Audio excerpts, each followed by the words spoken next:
Hello students, இந்த வீடியோல நம்ம quantum mechanical model of atom second lesson start பண்ணலாம். So இதுல இந்த வீடியோல நம்ம பார்க்க போற டாபிக் வந்து introduction to atomic model. So என்னென்ன atomic models வந்து ப்ரொபோஸ் பண்ணியிருக்காங்க அப்படின்றத பார்க்க போறோம். ஸோ ஃபர்ஸ்ட் நம்மளுக்கு இந்த ஆட்டம் அப்படின்ற டேர்மை வந்து கொடுத்தது ப்ரொபோஸ் பண்ணது யார் அப்படின்னு பார்த்தோம்னா ஜான் டால்டன். ஸோ அவர் என்ன சொன்னார் அப்படின்னா ஆட்டம் அப்படின்றது ஒரு tiny particle. So all matters are made up of the tiny particle called atom. So subatomic particles கண்டுபிடிக்கிற வரைக்கும், அதாவது சப்அட்டாமிக் பார்ட்டிகல்ஸ்னா புரோட்டான்ஸ்,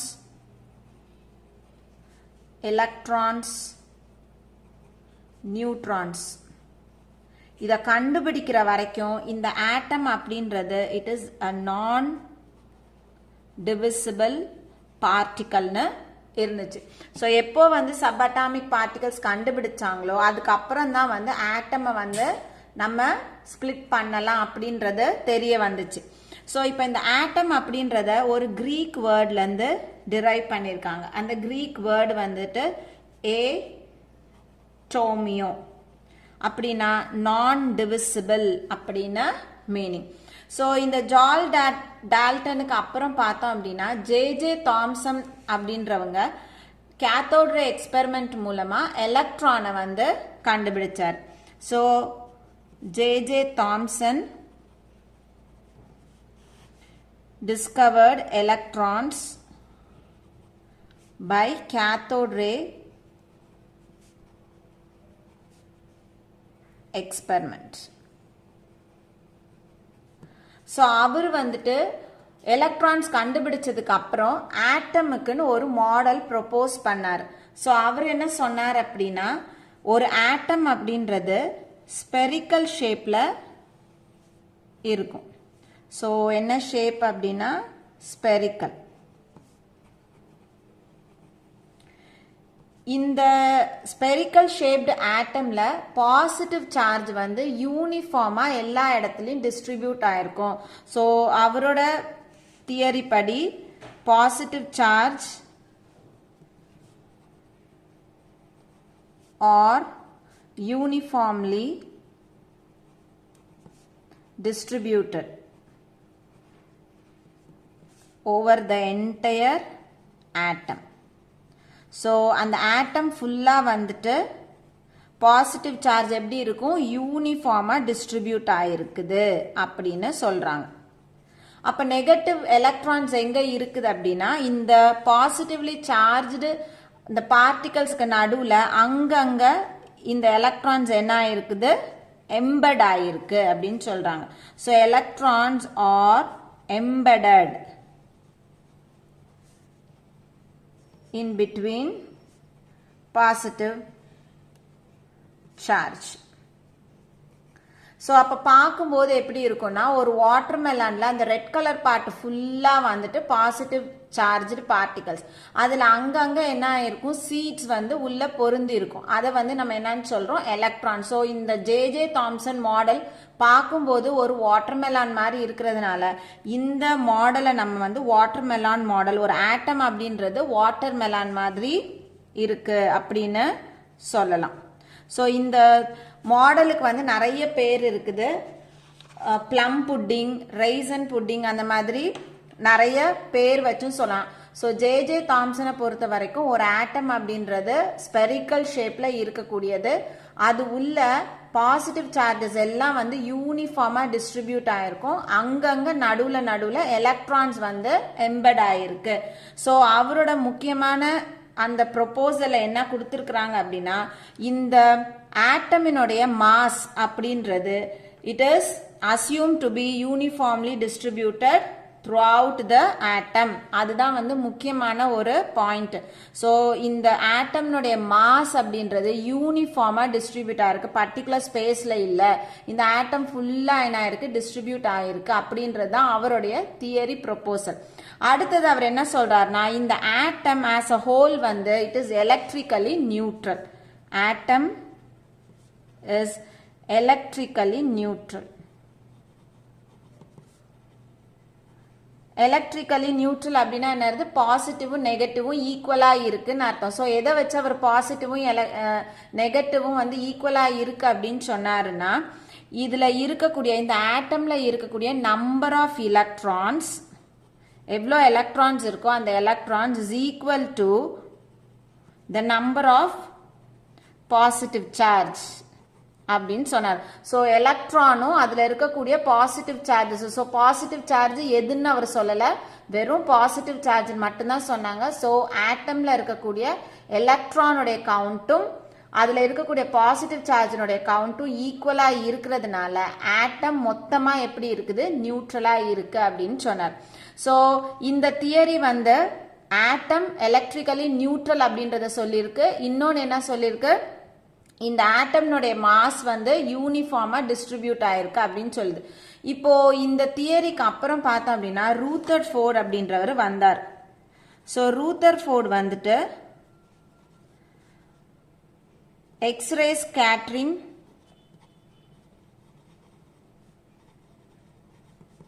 எக்ஸ்பெரிமெண்ட் வந்து கண்டக்ட் பண்ணாங்க.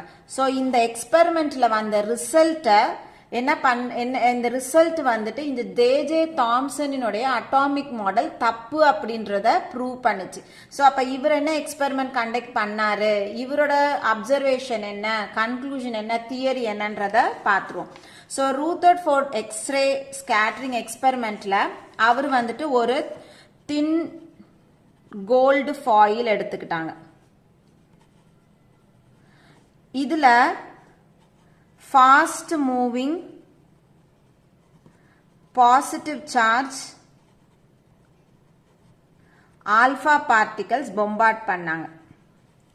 ஸோ என்ன பண்ணனாரு, ஒரு தின் கோல்டு ஃபாயில் எடுத்துட்டு அதுல வேகமா நகர்ந்து போகக்கூடிய ஆல்பா பார்ட்டிகல்ஸை பாஸ் பண்ணி அந்த எக்ஸ்பெரிமெண்ட்கான அப்சர்வேஷனை கொடுத்தாங்க. ஸோ நம்ம அந்த எக்ஸ்பெரிமெண்ட் என்னன்னு பார்ப்போம். ஸோ இதுல இருந்து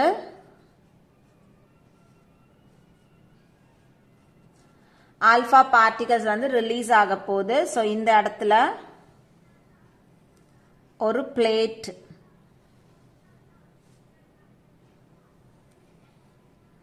ஸோ இந்த பிளேட் வந்து ஜிங்க் சல்ஃபைடால கோட் ஆயிருக்கு. ஸோ இது வந்து ஒரு போட்டோகிராஃபிக் பிளேட். இதுல வந்து நடுவுல என்ன பிளேஸ் பண்ணிருக்காங்க அப்படின்னா தின் கோல்டு ஃபாயில். ஸோ இது வந்துட்டு கோல்டு ஃபாயில் FOIL. ஸோ இப்போ இதுல இருந்து என்ன பாஸ் பண்ண போறாங்கன்னா ஆல்பா பார்ட்டிகல்ஸ் பாஸ் பண்ண போறாங்க. ஸோ ஆல்பா பார்ட்டிகல்ஸ் அப்படின்றது they are positively charged particles. So இது என்னாக போகுது, இங்க இருந்து வரப்போகுது, நேராக என்ன வரும், இந்த கோல்டு ஃபாயில்ல படுது. ஸோ இந்த மாதிரி நிறைய ஆல்பா பார்ட்டிகல்ஸ் வருது.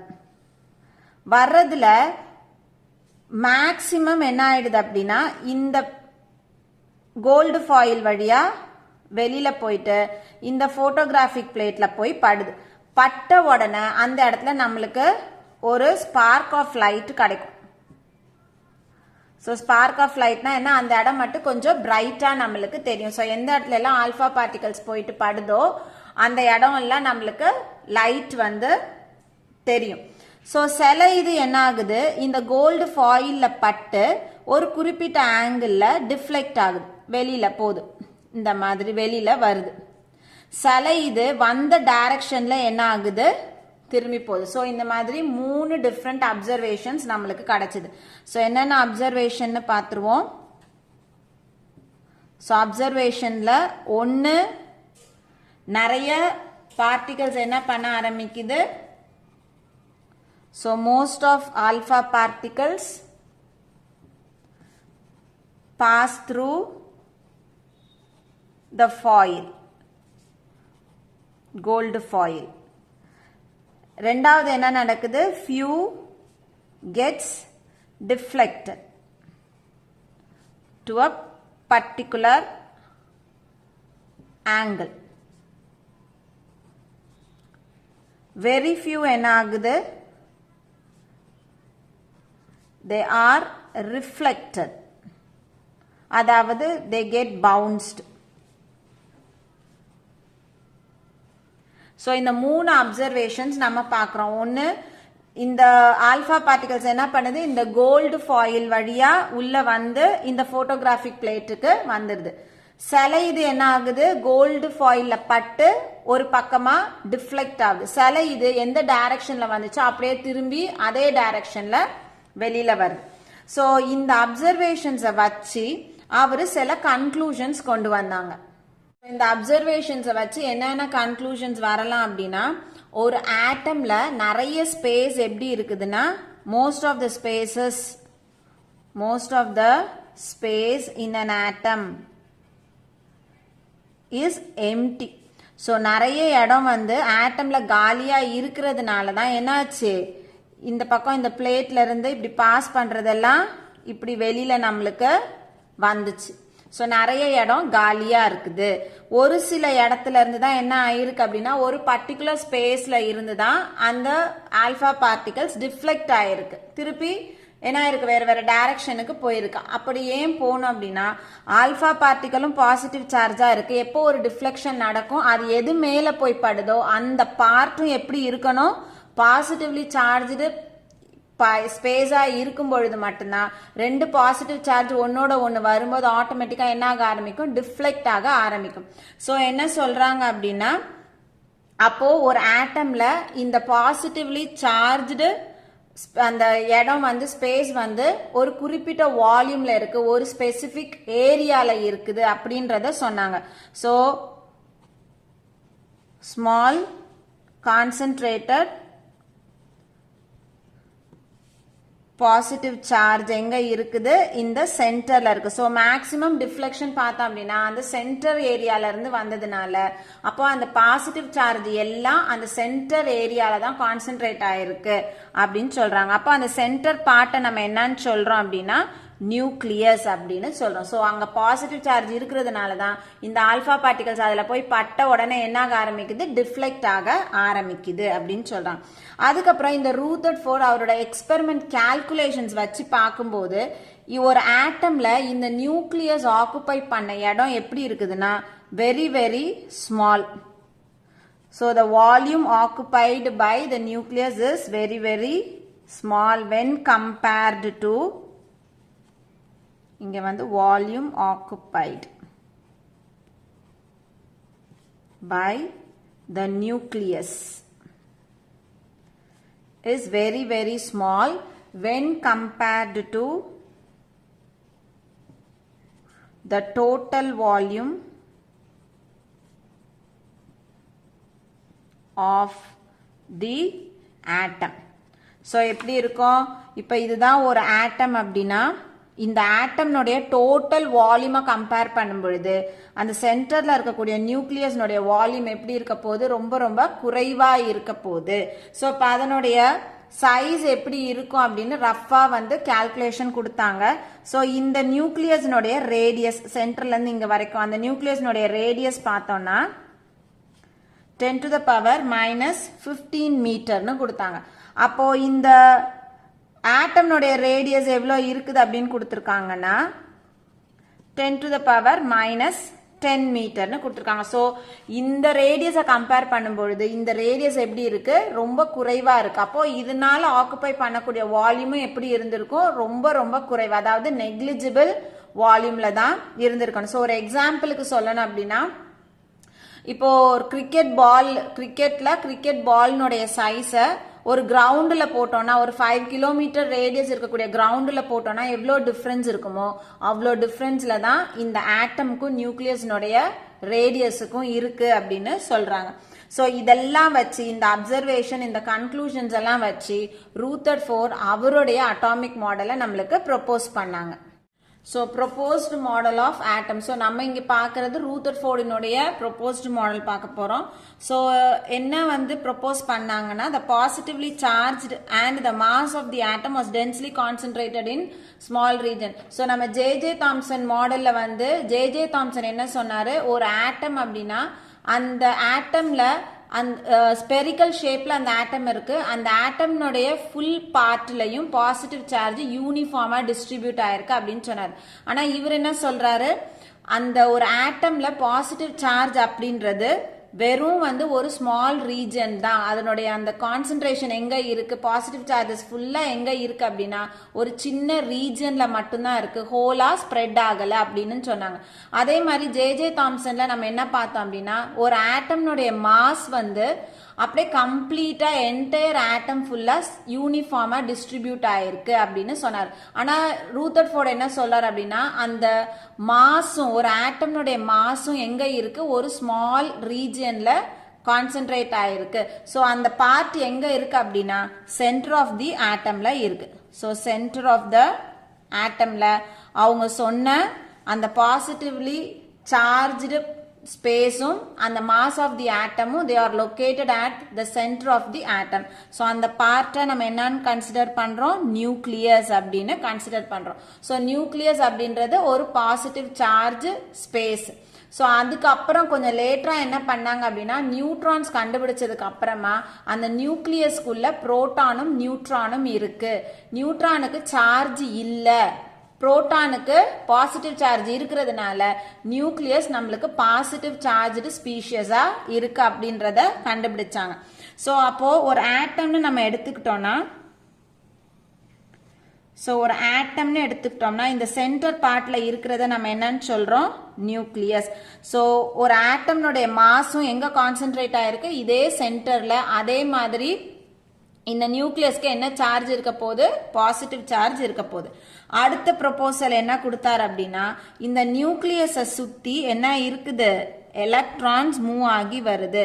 ஸோ எலக்ட்ரான்ஸ் என்ன பாத்துல மூவ் ஆகி வருதுன்னா ஒரு சர்க்குலர் பாத்துல மூவ் ஆகி வருது. அந்த சர்க்குலர் பாத்துக்கு பேரு ஆர்பிட்ஸ். ஸோ நியூக்ளியஸை சுத்தி அந்த சர்க்குலர் பாத் என்ன பேர் அப்படின்னா ஆர்பிட்ஸ் பேரு. அந்த ஆர்பிட்ல தான் எலக்ட்ரான்ஸ் என்ன பண்ணுது, மூவ் ஆகி வருது. ஸோ அப்போ ஒரு ஆட்டம் அப்படின்னா அதை நம்ம ரெண்டா பாக்குறோம், ஒன்னு நியூக்ளியஸ் இன்னொன்னு ஆர்பிட். நியூக்ளியஸ் உள்ள வந்துட்டு புரோட்டானும் நியூட்ரானும் இருக்கு, அது ஒரு பாசிட்டிவ்லி சார்ஜ்டு பார்ட். அதை சுத்தி எலக்ட்ரான்ஸ் என்ன பண்ணுது, ஒரு சர்க்குலர் ஆர்பிட்ல இருக்குது. அடுத்தது எலக்ட்ரான்ஸ் வந்துட்டு they are moving around the nucleus in a circular path. So electrons are moving circular path called orbits.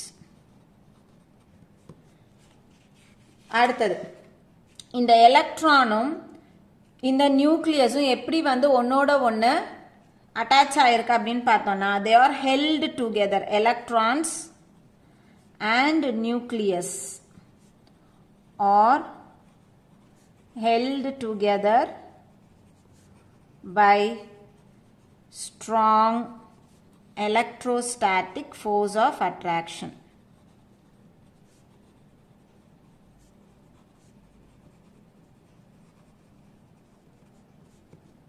So இதுதான் அவருடைய theory proposal.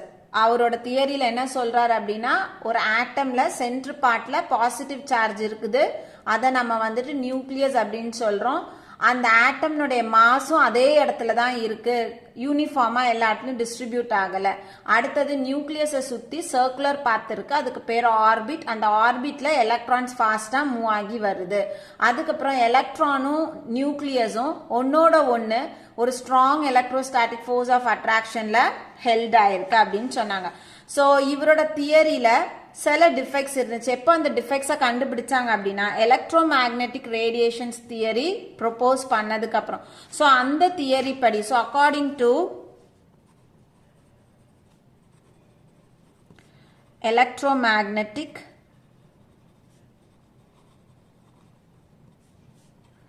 Radiation theory. So இந்த தியரி என்ன சொல்லுது அப்படின்னா a moving charged particle will lose energy in the form of radiation. So என்ன சொல்றாங்க அப்படின்னா ஒரு சார்ஜ் இருக்கக்கூடிய ஒரு பார்ட்டிக்கல் ஒரு இடத்துல இருந்து இன்னொரு இடத்துக்கு மூவ் ஆகும் பொழுது அது என்ன பண்ணுது, அதனோட எனர்ஜியை லூஸ் பண்ணுது இந்த ஃபார்ம் ஆஃப் ரேடியேஷன். ஸோ நம்ம இருக்கிறோம் ஒர்க் பண்ணும்பொழுது ஆட்டோமேட்டிக்காக நம்ம என்ன பண்ணுறோம், நம்ம உடம்புல இருந்து எனர்ஜி ரிலீஸ் ஆகும். ஸோ அதே மாதிரி தான் ஒரு சார்ஜ்டு பார்ட்டிக்கல் ஒரு இடத்துல இருந்து இன்னொரு இடத்துக்கு மூவ் ஆகும் பொழுது அது ஆட்டோமேட்டிக்காக என்ன பண்ண ஆரம்பிக்கும், எனர்ஜியை வெளியில கொடுக்க ஆரம்பிக்கும். ஸோ வெளியில வரக்கூடிய எனர்ஜி என்ன ஃபார்ம்ல வரும் அப்படின்னா ரேடியேஷன்ஸா வருது.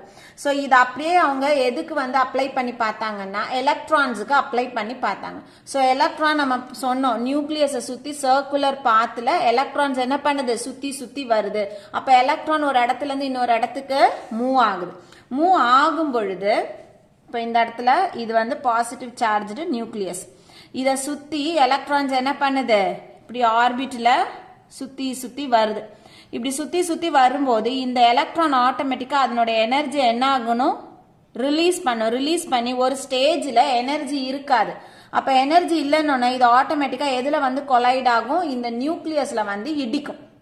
இடிக்கும் பொழுது இந்த ஆட்டம் என்ன ஆக ஆரம்பிக்கணும், கொலாப்ஸ் ஆக ஆரம்பிக்கணும். அப்படின்னா ஆட்டம் அன்ஸ்டேபிளா போகணும்.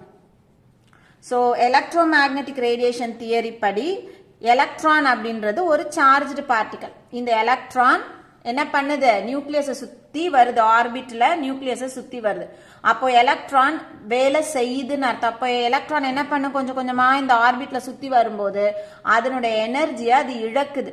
ஸோ ஒரு ஸ்டேஜ்ல எலக்ட்ரான்ல எனர்ஜி இல்லை அப்படின்னா அது என்ன பண்ணிடும், நியூக்ளியஸ் உள்ள வந்து விழ ஆரம்பிக்கும். நியூக்ளியஸ் உள்ள வந்து கொலைட் பண்ணும் பொழுது அந்த ஆட்டம் என்ன ஆயிடுது, அன்ஸ்டேபிளா போகணும். ஆனா ஆட்டம்ல அப்படி நடக்கிறது இல்லை. ஆட்டம் வந்து ஸ்டேபிளாவே இருக்கு. ஏன் வந்து ஆட்டம் ஸ்டேபிளா இருக்கு அப்படின்றதுக்கான எக்ஸ்பிளனேஷனை இந்த ரூதர்ஃபோர்ட் தியரியால கொடுக்க முடியல. அதுக்கப்புறம் பார்த்தோம்னா ரூதர்ஃபோர்ட் தியரி படி என்ன சொல்லிட்டாங்க, நியூக்ளியஸை சுத்தி எலக்ட்ரான்ஸ் இருக்கு. ஸோ எலக்ட்ரானுடைய அரேஞ்ச்மெண்ட்டை சொல்லிட்டாங்க, எங்க எலக்ட்ரான் இருக்குன்றத சொல்லிட்டாங்க. ஆனா எலக்ட்ரான் அந்த ஆர்பிட்ல எப்படி டிஸ்ட்ரிபியூட் ஆயிருக்குன்றத நம்மளுக்கு சொல்ல. ஸோ இந்த ஃபர்ஸ்ட் ரவுண்ட்ல ஃபர்ஸ்ட் ஆர்பிட்ல எவ்வளவு எலக்ட்ரான்ஸ் இருக்கு, செகண்ட் ஆர்பிட்ல எவ்வளவு எலக்ட்ரான்ஸ் இருக்கு, அப்ப அந்த எலக்ட்ரானோட எனர்ஜி என்ன ஆகும், இந்த ஆர்பிட்ல எலக்ட்ரான் எனர்ஜி எவ்வளவு இருக்கும், இந்த ஆர்பிட்ல எலக்ட்ரான் எனர்ஜி எவ்வளவு இருக்கும் அப்படின்றத ரூதர்ஃபோர்ட் தியரியால கிளியரா எக்ஸ்பிளைன் பண்ண முடியல. ஸோ இந்த ரெண்டு இடத்துலயும் ரூதர்ஃபோர்ட் தியரி என்ன ஆயிடுச்சு, ஃபெயில் ஆயிடுச்சு. ஸோ இதுக்கு அப்புறமா நம்ம போர்னுடைய அட்டாமிக் மாடல் பார்ப்போம். ஸோ இந்த வீடியோல ரூதர்ஃபோர்ட் தியரியோட கம்ப்ளீட் பண்ணிக்கலாம். நெக்ஸ்ட் வீடியோல அதே மாதிரி ஹிஸ்டரியை வந்து நம்ம தொடர்ச்சியா பார்க்கலாம். ஸோ இந்த ஜே தாம்சனும் ரூதர்ஃபோர்டும் புரிஞ்சிருக்கும்னு நினைக்கிறேன். தேங்க்யூ.